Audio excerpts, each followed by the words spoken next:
ప్రపంచానికి తెలంగాణను గేట్వేగా మార్చాలన్నదే తన స్వప్నమంటున్నారు సీఎం రేవంత్.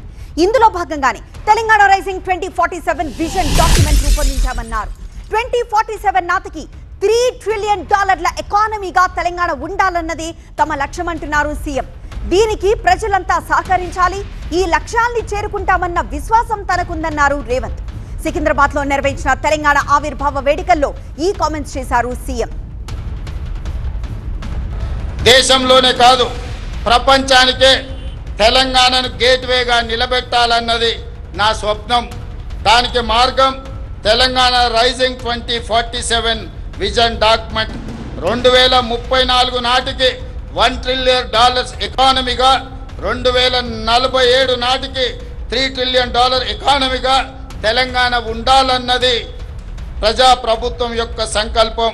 దీనికి ప్రజలందరూ అండదండలు కావాలి. మీ అందరి సహకారం, ఆశీర్వాదంతో ఈ లక్ష్యాన్ని చేరుకుంటామన్న విశ్వాసం నాకు సంపూర్ణంగా ఉన్నది. ఈ ఆర్థిక వృద్ధిలో ప్రతి ఒక్కరూ భాగస్వాములు కావాలి. తెలంగాణ అభివృద్ధికి పునరంకితం కావాలని కోరుకుంటూ మీ అందరికీ మరొక్కసారి తెలంగాణ రాష్ట్ర ఆవిర్భావ శుభాకాంక్షలు తెలియజేస్తూ జై హింద్, జై తెలంగాణ.